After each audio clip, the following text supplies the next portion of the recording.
Welcome to Season 10 of CX in the Wild.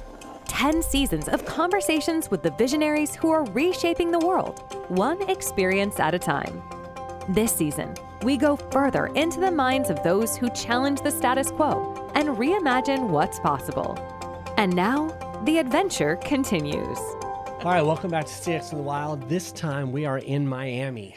We just finished up the IQPC CX Exchange. I actually flew all the way back from Dubai to do this show. And in the process, I'm also here with Birdie AI, a partner that I'm following their story because I believe that they have a solution that's going to be a little bit newer take on customer experience. And in that process, I went to dinner with Camila.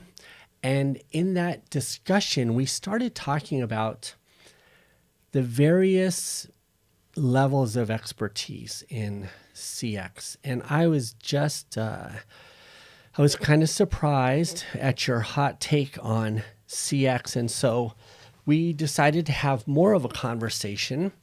And then I was like, we better podcast this. So here we are. Can you tell the audience who you are and what's keeping you busy these days? Of course. So thank you very much for having me in this conversation, in this podcast. And hi to everybody. My name is Camila Ferreira. I also go for Cami. I have more than 20 years of experience leading companies in Latin America, in Europe, and also in the US. And more recently, I founded my own company called RiseUp, where I consult for client experience with a focus on transforming client experience into revenue. Yeah. That's what really caught my ear was the transformation in revenue. Now, certainly there were a bunch of buzzwords in there.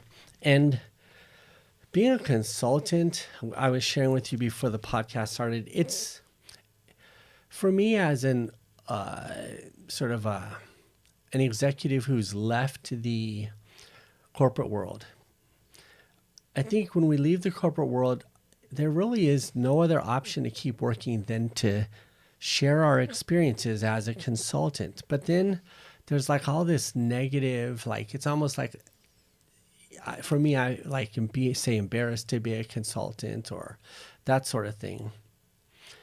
But our perspective outside of the organizations gives us an edge at seeing what drives revenue. Absolutely. We're not beholden to these internal politics. We can tell the truth if we want. And even that perspective, for me, I don't see a lot of consultants actually delivering value. You know, I was in Dubai and on a consulting pitch. And they said, so you're going to give us this strategy and you're going to tell us what our problem is.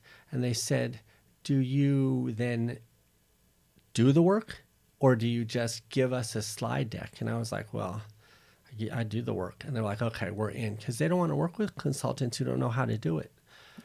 What are you experiencing? So you started a couple of months ago, 2.5 months? No, it's actually last month. It's brand new. I transitioned out of corporate last December. Wow. It's brand new. How lucky are you to come out of the gate and be on this podcast? You hit the ground running. I love customer experience. That's what I have been doing for the past 15 years because the first 10 years of my professional life, I was in finance. And I think this combination is so powerful. No wonder. Yeah. Right? Because you truly understand what matters for shareholders, for the C-level. And then as a CX leader, what I do is to translate or to close the bridges, build the bridges actually, between finance, the goals that we need to deliver in an organization, and the power of CX. Yes. But the finance piece of it, that explains so much to me why you're focused on that. I often try to explain this idea of indirect value and direct value. Direct value is it affects the P&L. Indirect value is teamwork, alignment, synergy, all the buzzwords, transformation. But understanding how it affects the actual financial situation of a company is crucial. And I wish that every single CX leader had a background in finance because it would make their lives so much easier. one of the main frustrations I hear from people that I mentor and people that I met throughout my career is that they don't have a seat at the table at the C-level, right? And why? Most of the times they are speaking CX metrics, CX language, which is needed among CX teams. But if you really want to carve out your space at the boardroom, then you got to talk finance, you got to talk impact, you got to talk business growth, and how to connect this to your operations. I'm going to just pause a little bit there. I'm not going to mansplain. All I can say is that is exactly right. When I go into an organization myself, people often wonder, why do I get the attention of the executives? And it's exactly for what you said is, I don't talk about KPIs. I want to know what the revenue problem is. Exactly. And I want to know, when is the revenue problem? Is it in December or is it in June? And once you begin talking to the executives at that level, they then can figure out what you do. Okay, so you're asking me questions about when my revenue problem is. I tell you it's in June. You tell me about the customer. Now I get it. Mm-hmm. Yeah, let me give you a kind of a personal example. Do it. Right? And then I'm going to give a professional example. So I am from Brazil. I live here in the US. If I know many people who live in the US and do not speak English. Can they live here? For sure. They have been living here. But their scope is very much limited. By the time we start speaking the same language of the country that you live, then many more doors will open for you. Right? Yes. Let's translate this to CX. If you only speak CX language, your scope is going to be limited to CX. If you speak different languages, and let me say, sales, marketing, product, HR, then the sky's the limit. Because you're going to go to your stakeholders and you're going to put yourselves on their shoes, understand their problems, and connect how to solve their problems through CX. Instead of having to knock the door will always be open for you. You're 100% right. And I wonder, how did you get to this perspective? So I'll tell you, I often don't have this angle of the conversation, but I'll tell you how I got to where we have a common conversation is. I really started, I think, trying to understand. Maybe it started with user experience, and somehow over the path, I got involved with service design and just-in-time manufacturing. Mm-hmm. And I understood that there was a financial component, but this was early days for me in the CX world. Back then, I was more about advertising and marketing. Mm-hmm. And I started trying to just figure out how to connect service design and advertising and marketing to financials. And it wasn't very easy because I didn't have a lot of training or education in this area. But then I talked to our CFO, who was this really nice guy, and he just spoke only numbers. He didn't understand CX, UX, whatever. He looked at the balance sheet, the P&L, and I said to him, I said, can we talk? So we would go to lunch and talk, and I would explain the journey and the service design and the UX. And then he said, you know what it sounds like you're doing is you're applying GAAP accounting principles to manufacturing.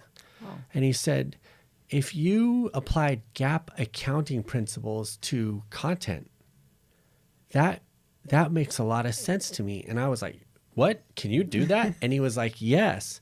And so we spent probably 6 months just going over these ideas. And that's where, for me, the part of CX where I began to get real traction was there's just-in-time manufacturing. People know that. But just-in-time content can be paired with that. And that's how I sort of put the lens of accounting around it. That, to your point, once I started to speak a little bit of accounting, wow, I was like, all these doors, they just flung right open. Yeah, absolutely. I think in my case, it ties back to my early years in finance, because I worked for accounting, I worked for planning, I worked for different financial departments. Mm-hmm. But most of the time, what I used to see was numbers and initiatives not necessarily related or interconnected. One thing is what we're going to report to finance. The other thing is what we're going to do in the market. Mm-hmm. You know what I mean? I was like, no, those things should be intertwined. They should talk to each other, right? And once I transitioned out of finance, because deep inside I felt something was missing, I was like, okay, I know how to handle, I know how to communicate with my audience, but I want to make an impact. That's what I want to do. And to me, the concept that I have of CX today is that not part of the business. CX is the business. Yeah. And why? Because it connects absolutely everything. Especially if we think that the customer experience, the customer is absolutely every person that you engage with. You are my customer now, and I am your customer right now. Yeah. Right? So, and we can be here just kind of chatting or actually exchanging ideas on how to improve the experience and be more successful. That's how we got connected. Yes. On that note, I often try to explain to people that customer experience is the operating system for the global economy. Before, we had different methods, but customer experience creates a matrix out of everything it touches, and it's this matrix that allows you to what you said, connect advertising to supply chain, connect finance to the call, to a smile on a phone call.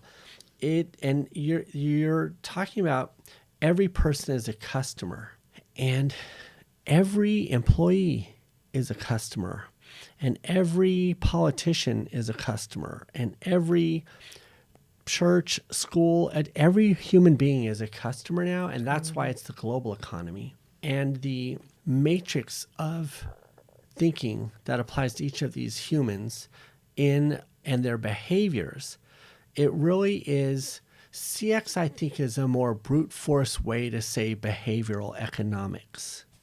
And behavioral economics, we've found particularly in the internet, whether it's interests on driving a business model like TikTok, or it's viral content, all of these things, the human behavior tied to the financial indicators in a region or in a business or in a department, an initiative. Yeah.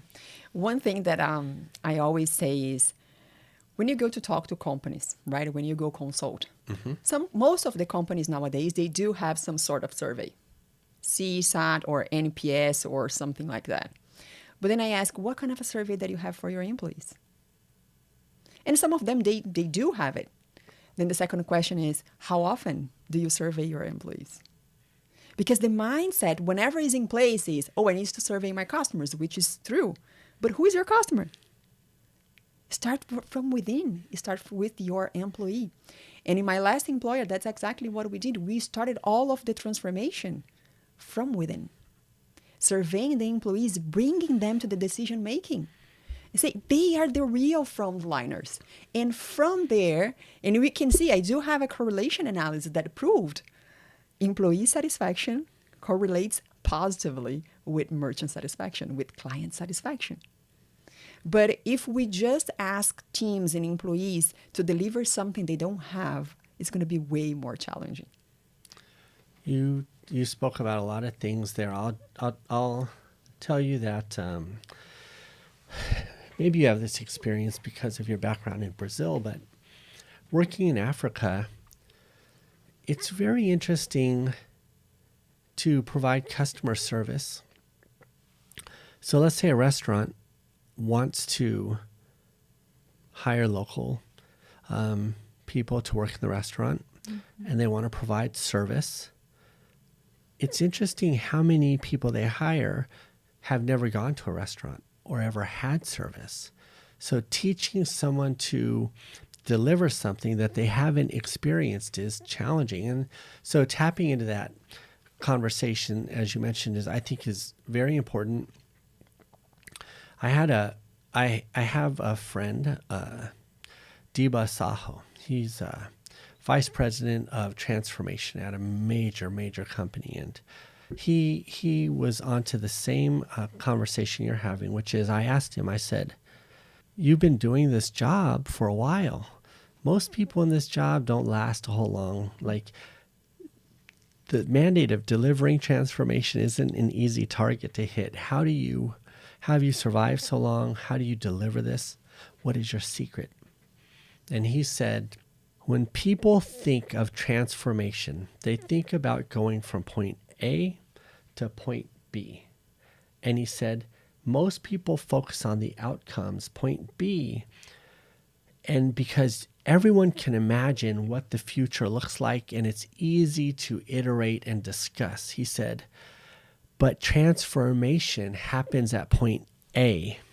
And those who focus at point A with the employees or focus at point A in the present, they are the ones who can show the progress to the end goal. Absolutely. When I was listening to you, it reminded me I've had the chance and the challenge and the privilege of leading operations of a big multinational delivery company during the pandemic. So imagine everybody was locked at home. The company was growing 3 digits on a monthly basis, but we were all working from our houses, right? So I haven't had a chance to meet the team in person, but at the same time with the challenge of delivering or in leading that operation. And customers were flooding in. Everything was working fine. So how do you transform in that scenario? That's exactly kind of listening to you that made me think about it. And I leverage data. And this is a great thing for us to share with the audience. Data nowadays is in our favor. However, knowing how to manage data is what makes a huge difference.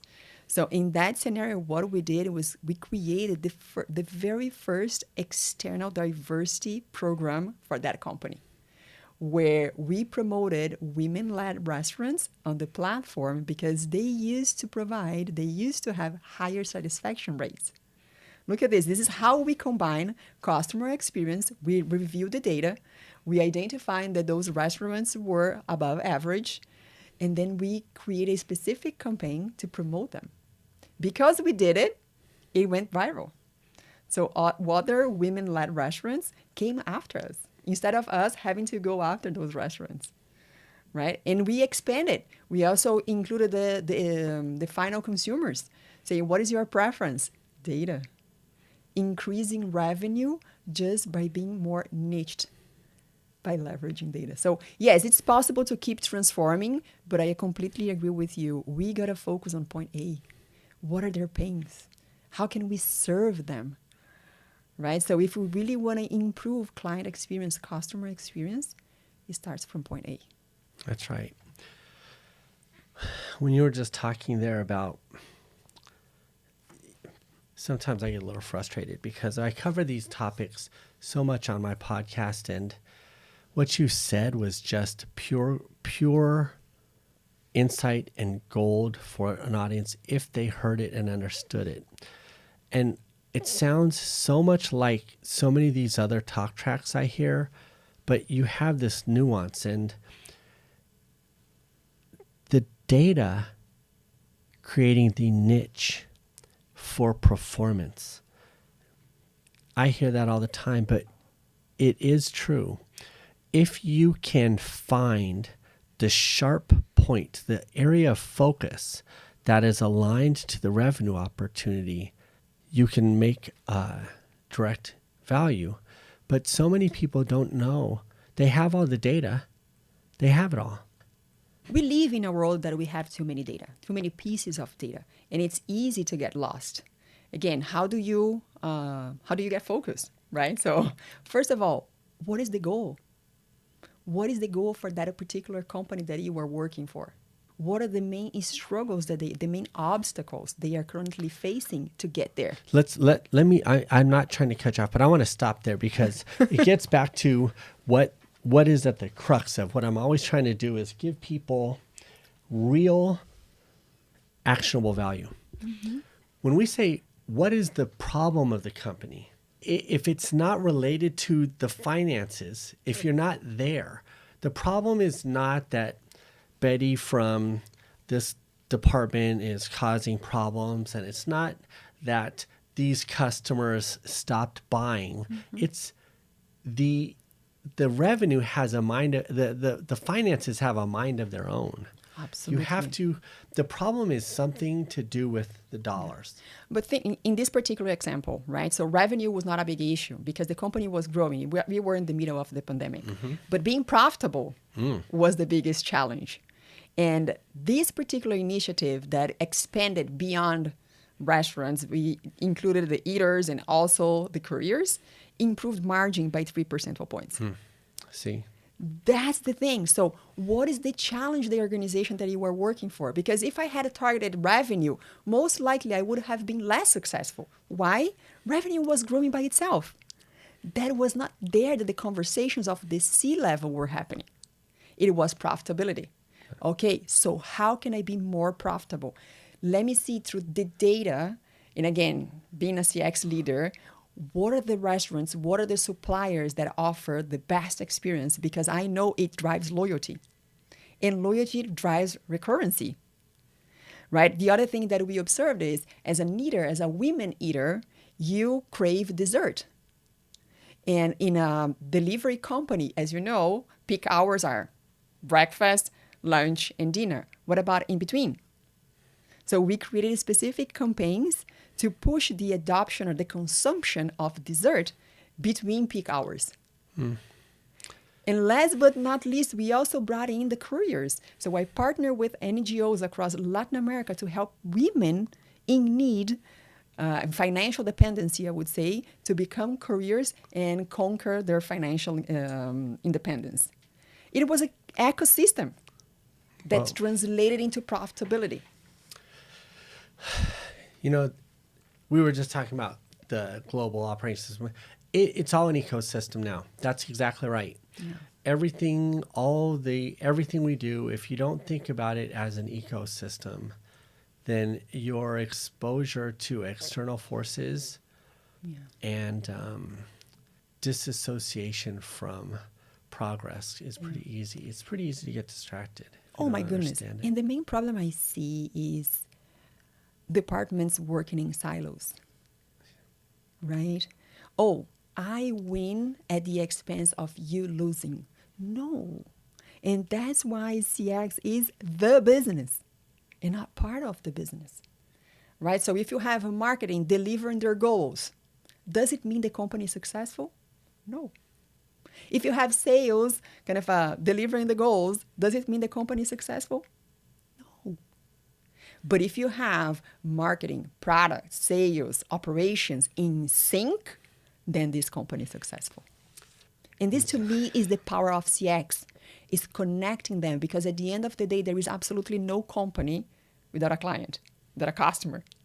Yeah, it's almost interesting how we get, as organizations, we actually sort of lose the sight of everyone in the organization working to the betterment of our clients. It's an interesting, we could probably do a whole research paper on that. I was talking to Pat yesterday about teams, and we were discussing, I see a lot in business. There are people who are in the business of making businesses. And then there are people who are in the business of doing the business. And what I mean by that is, I see a lot of times in startups, they get a first round of funding, and then some of the people they hire want to come in and implement HR systems and implement CRM systems and implement, as if their whole goal is to build a machine. But all of those people are all about just doing that work of building the machine. They're already companies that are born like that and that achieve any success are already disassociating themselves from the other half or the silos that worry about what the customer wants, worries about the price, worries about the placement, all these things. And so, I think about my own company. Everyone is dedicated to the success of the customer, but to your point, we view everyone in the organization as a customer to ourselves. If someone calls me up and says, "Hey, Dennis, do you have this?" I'm like, "This is mine." The customer's calling. I have to get this file or get this piece of work done, and that is everyone in the organization thinks about serving someone else, helping someone else. That's like at the end of the day, our whole team, their only job is to help whoever asks them. Yeah. Think of the following. If marketing performance or results is not a sales business, there is no way these companies focus on customer because it's not part of the culture, right? Oh, my performance is my business, but your performance is yours. No. Yeah. And then they complain and say, "Oh, but I don't know why in customer support they are not solving the problem because they are behaving in the same way as you are." Think that this is not their problem and throwing this to someone else. So it's all about kind of creating this culture. And I see that, to me, customer experience, you got to live and breathe. And it cannot be limited to your professional organizational environment. It's from the time you wake up to the time you go to bed, if not including when you are sleeping. It's true. As I've gone around the world, I've realized that it's my podcast. I can say whatever I want. I've realized I hear these stories. Of course, I wasn't there where the Neanderthal and as human species evolved. But I definitely see archetypes around the world that are very new and different than prior thinkers. And whether you want to call them CXers or behavioral economics born natives or digital natives, I don't know what it is, but there are people who are just either have become oriented mentally around a sharing economy or an ecosystem economy. They no longer are trying to control the finances as much as they are trying to nurture the finances, if that makes sense. Absolutely. And that's the thing.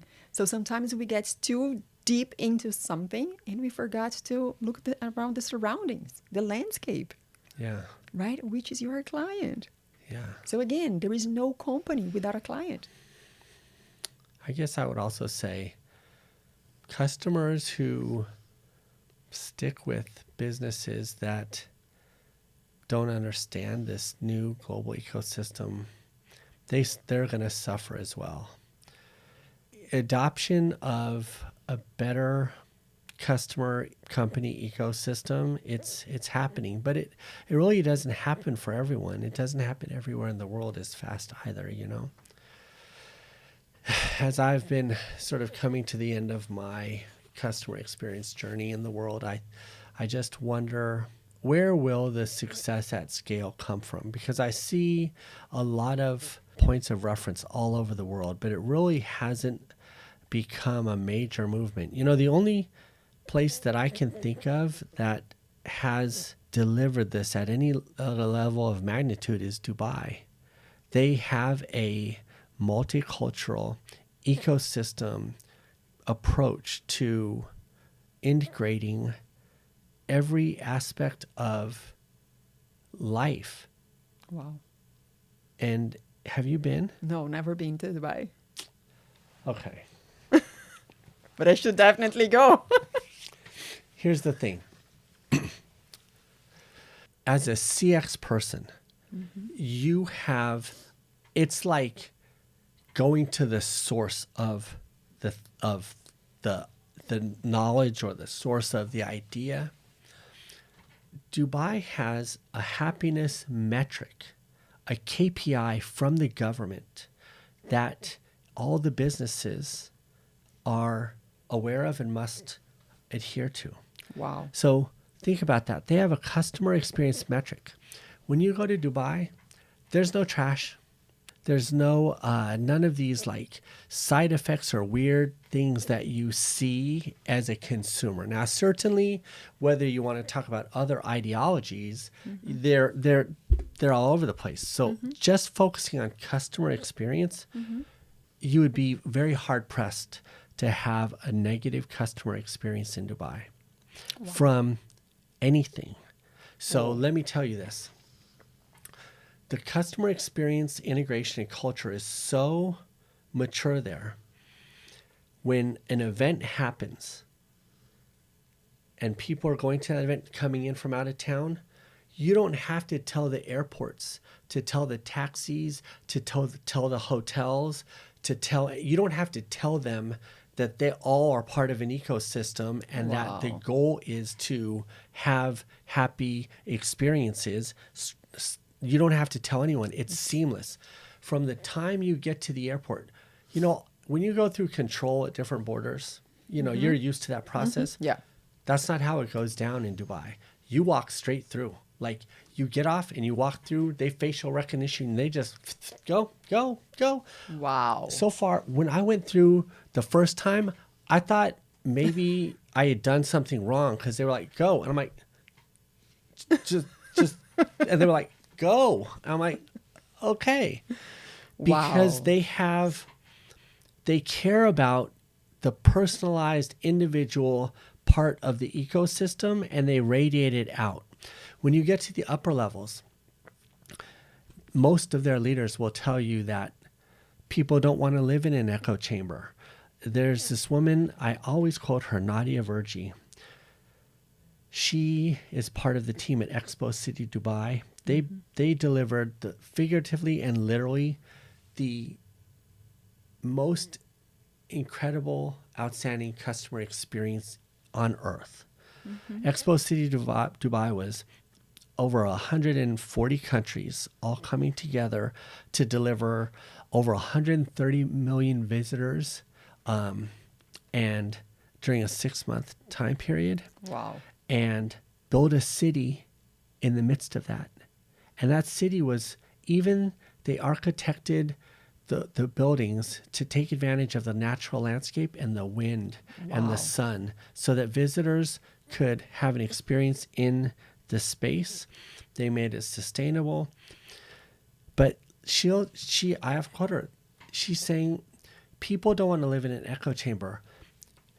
Innovators don't want to just talk to innovators. Universities don't want to talk to just universities. Businesses don't want to talk to just businesses.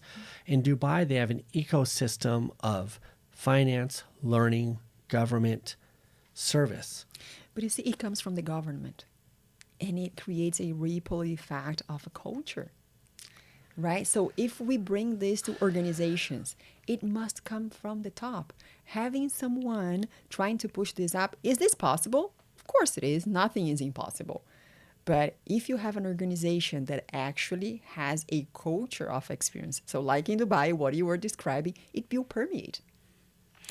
We talked about this the other night. I firmly believe that the government of your country has everything to do with your success in customer experience.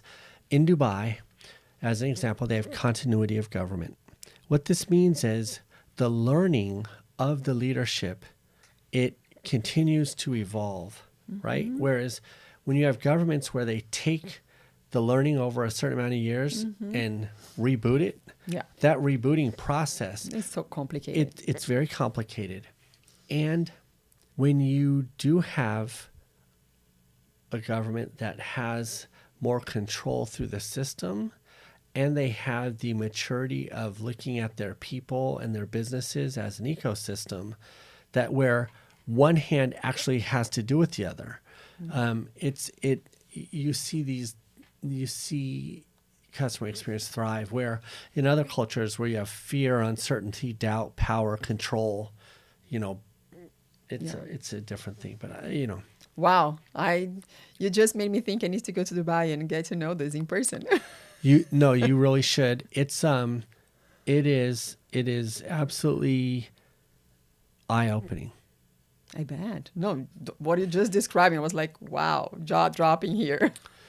So, all right. So let's bring it back to the United States. Yeah. One of the other reasons I wanted to talk to you today and explore is I've been sort of letting people know I'm going to, over the next couple of years, change my focus. And I'm really, I think, looking for collaborators who I think are genuine and knowledgeable about CX to deliver direct value. And so you're one of several, and I'm interested in trying to figure out how I can take my momentum and my network and share it with people like you who are building consultancies, or better put, I think, in a position to help businesses who want help to quickly catch up with the global economy. And I don't think everyone's ready to do that. Yeah. So, one of the things that I think will help you on your journey is the fact that international CX standards are coming. And well, they're already here, but they're just not here in the US. But when you talk about that common language, that's what we're talking about right there. A framework that someone in Brazil and someone in Dubai and someone in Miami can move the learnings and the progress forward. Yeah. And I also think what it does is it creates bridges where people are not stationary. People who move from Germany to Japan, or if they have standards and we're in they're CXers, it provides a sort of a network of opportunity for people who are nomadic creatures by nature. Yeah, absolutely. Again, speaking the same language makes life a lot easier. For example, coming back to the example that I gave to you about living in the US, even when you travel. So if we speak the other language, if we speak an international language, your trip, your vacation, your business trip is going to be completely different on how you're going to engage with others. So I believe that having a standard on how we do CX, thinking of this ecosystem, thinking of connecting and actually driving business growth is very much needed. And then we can have, as you said, we can have people from Canada to Brazil and Europe and Asia speaking exactly the same language, where we are going to learn is the nuance of every single location, which is very much important as well, right? Because sometimes you do have the standard.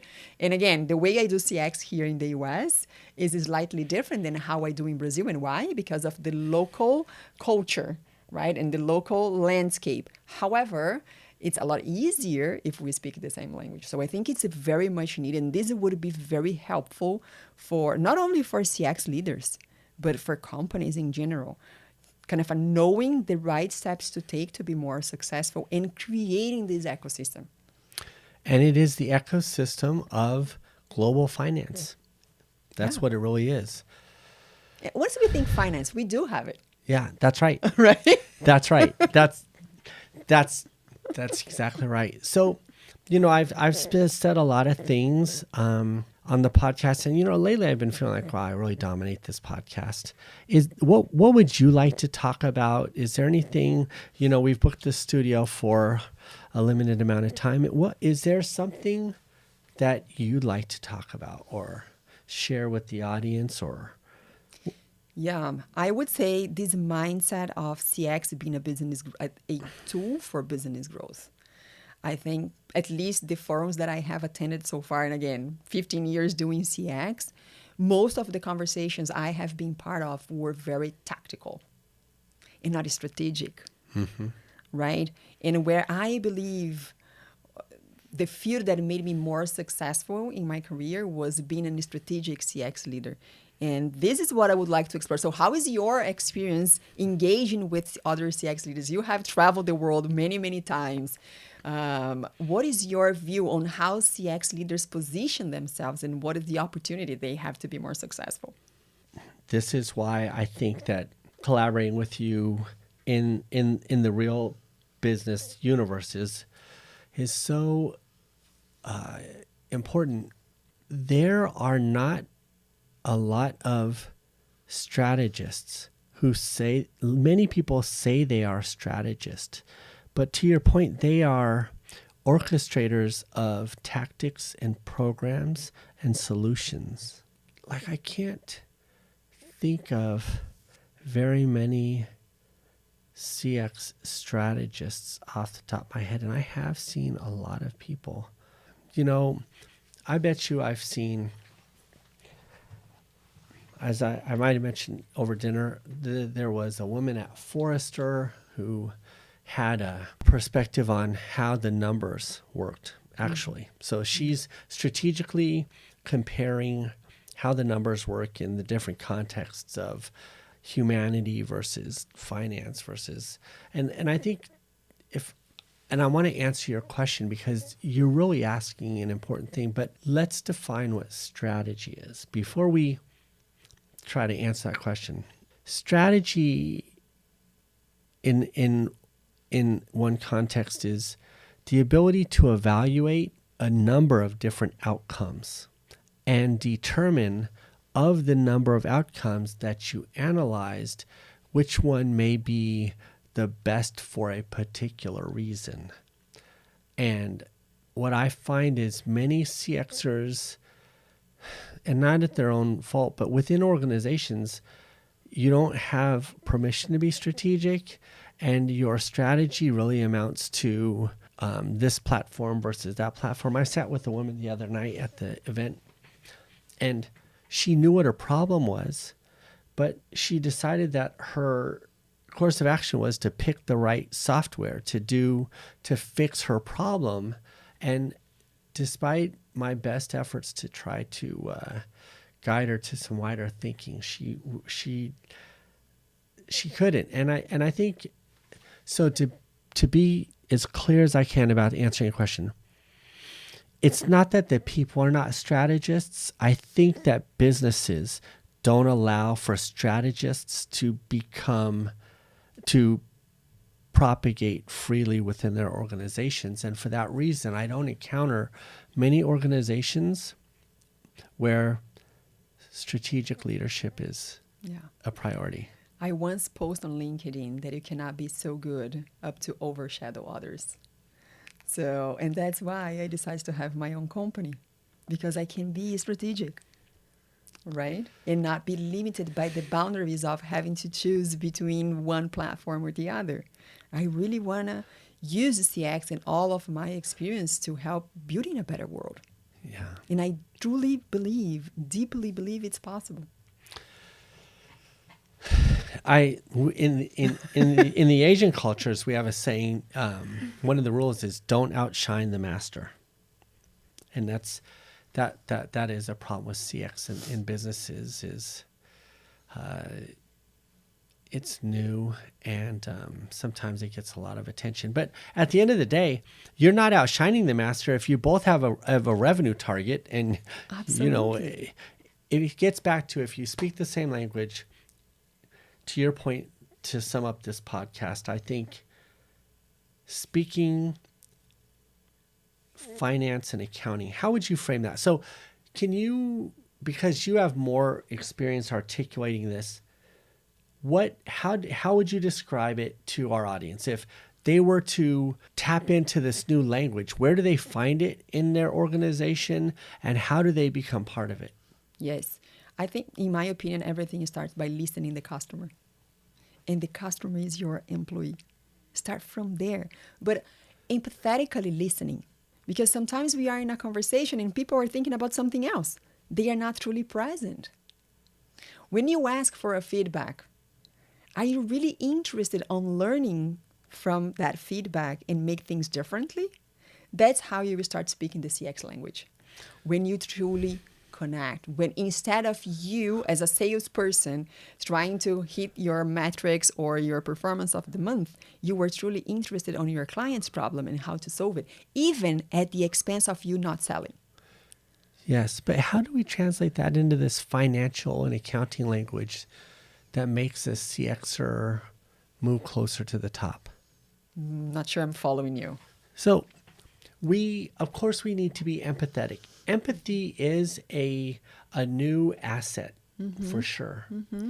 But if I'm a manager, director, vice president, and I'm in a silo and I want to get out across this silo, or I want to create positive growth for my organization, I can't talk about empathy. I can't talk about... Oh, I got you. How do I talk this new language of, like, you're a financial... Yes. Long-term value, churn prevention, revenue growth. Those are the things that we need to talk about. Right? What else do we need to talk about? Here's what I talk about. I think just to, in its simplest form, when I get to these conversations, these strategic conversations, to put a clear statement in the minds of the stakeholders I work with in big brands when I'm consulting, I'm focused on two things: cost to serve, cost to acquire. I'm trying to bring harmony to those, because if they're imbalanced, your company is not healthy. Yes. It's not growing. It might be stationary, stagnant, flat, or surviving. But until you can drive down your cost to serve and take that money and put it into acquiring new customers, you don't have the flywheel of growth. So those are the ways I talk about it, to get away from empathy. No, I got your point. Totally. Now I understood your question. Yeah. And to me, it's kind of a customer lifetime. Customer lifetime value. The longer the customer stays, the better. And most likely, if the customer is staying longer, it's because he or she is having a good experience. Experience drives loyalty. Loyalty drives recurrency. Recurrency drives referral. Right? So it's an ecosystem, because we're talking about one customer that is staying longer, but what about the positive impact that this customer has on others? We know it's completely different than a cold call. We receive a call from a company. Then if you have a friend of yours saying, hey, I have experienced this and you should try. Yeah. Right? So lifetime value for sure. Then the second one is churn prevention. And what I see, particularly small to medium companies making mistakes, is going after new clients, but not necessarily taking care of the existing ones. And at some point, they are kind of losing customers at the same pace they are acquiring. And why? The focus is very much limited on acquisition. Is this important? For sure. But losing an existing customer is more expensive than acquiring a new one. Yes. And I think many people will agree with you.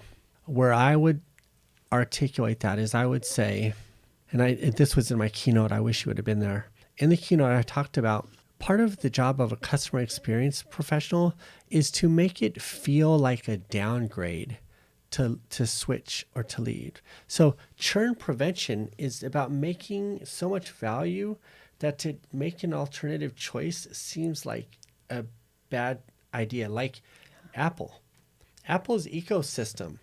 When you start using all of these Apple products together, and you're like, oh, I don't really want to go to some other platform. It just feels like it's a downgrade. Yes. That's customer experience, churn prevention. Yes. Churn prevention isn't like hitting them with an email when they decide to complain and switch. No, this is too late. Yeah. Because they decided to complain already. Something has already happened. And us living in this world with so much data, we should know. We shouldn't wait until a complaint is raised.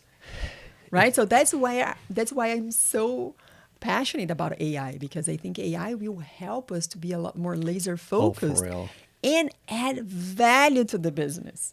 Right? So I don't see AI as a threat at all. I see AI as a partner. Yeah. I don't know who all these people are that are afraid of AI. That's a whole nother discussion. Thank God we didn't talk about AI too much here. All right. So on the horizon for you, you're newly in the market as a consultant. You have multi-continent awareness and visibility to business Yes. and customer experience, hence the global ecosystem. Where are you focused now in the next year? What is the ideal scenario? Let's put it out in the universe. Ideal scenario for you. Who comes to talk to you? How do you find them? What are the relationships? What's your strategy? Yes, absolutely. I'm in my early days. It's a month and a half in, right, in this new position. So I have been very much focused on promoting myself and letting particularly my audience and the kind of a new members I'm bringing to my network know what I'm doing, which is consulting, mentoring, and keynote speaking. And why? For 25 years of my life, they saw me in a different place as an employee. And now it's completely different. And I have also signed some partnership. Birdie is one of them where we help each other. Because I'm a firm believer that if you can have the cutting edge technology, but if you don't have a strong strategy behind it, you're not going to succeed as much as you could. And for Birdie and other companies like Birdie is also important because if their clients do not get the best value of their solution, most likely the lifetime is going to be shorter than it could be. Right? So it's a win-win. That's exactly what I have been doing. Promoting myself, attending podcasts like yours, attending events, going on stage to inform and let my audience know what I'm doing and how much I can help them. I have done this. I have been doing this from the organization standpoint for so many years. I have so many cases to share and inspire audience on changing this mindset, on going after of being a strategic CX leader that drives revenue, that drives business growth, and have a seat at the boardroom. Awesome. Well, I think you've got all the right things in motion. So it just struck me. So I was there because I'm fascinated with Birdie, and you too. Yes. You see what the value is. What is your take on Birdie? I didn't even know you were aligned to them. Yes, no, I'm a partner of them. And what I love the most is that they translate everything that is kind of around you in terms of customer experience, social media, what is kind of mentioned by the employees or on a CSAT, on an NPS, and they consolidate absolutely everything in a way that you can take action. Because again, speaking of data, everybody has access to data, but what you do with the data is what makes you successful or not, or more successful or less, right? And that's exactly what Birdie does. So they do have such an amazing solution that helps kind of translate, consolidating all of those pieces of information and give you insights of what needs to be improved and what needs to stay. Because that's the other thing. Sometimes what people do is in order to fix something, they broke something that is working. And Birdie tells you exactly, as you were saying about strategy, of the different kind of avenues that we can take. What is the most likely one to be successful? That's what Birdie does. That's why I like so much. That's why when I heard it the first time and I saw it, I was like, oh my God, this is going to change. It's like going from being a caveman to a Neanderthal. you suddenly, I have spent so many hours with Post-it notes and trying to paper mache my way to a journey that was based on enough input that it made sense. And Birdie just sort of says, oh, give me all the Post-it notes from all the teams in the organization all at once, and I'll tell you. Yeah. And they have so many kind of amazing real cases to share, right? Not only in Brazil, but also here in the US, that proves the value they drive to the business. And again, sometimes I do think that leaders are afraid of making an investment, but because they do not know what is the concept of ROI. You know what? I was talking to Birdie the other day. The cost of the platform it's like nothing compared to the value that an organization would get. But if you are not a data-driven person, if you do not see value on customer experience, then it's expensive. Right? Yeah, it's true. And it is going to be lost on some audience people, the power of Birdie, because it's I remember when I was young trying to explain to people that this thing called the internet was going to be important, and people were like, nah. I'm like, okay, not just Birdie, but all of the companies that are doing what they're doing, synthesizing down through this line of sight to the financials, like skipping the whole manual work. Yeah, manual work, but also the indirect value. Like Yes. they're not trying to provide indirect value. They're saying, take this, see if you can get it into the P&L. But let's get back to the boardroom, right? As you said, you consult for big companies. You go there. What is your main challenge? Revenue growth. Where is your main challenge? Profitability. What if I tell you what to do precisely to be more successful? That's exactly what Birdie does. It's a no-brainer. And with that said, that's exactly what you do for organizations. I wish you the best of luck on your journey. After this podcast, I have some ideas about how to collaborate with you in the market. And it's just been a wonderful time having you. Thank you for being on CX in the Wild in Miami, Yay. just impromptu. Thank you so much for having me. It was a pleasure being here, sharing with your audience everything that I love and I'm passionate about. Thank you for being part of this journey with us. We hope these conversations challenge your thinking and inspire you to explore new paths. There's so much more to discover. Keep listening, dive into more episodes, and let's continue this adventure together.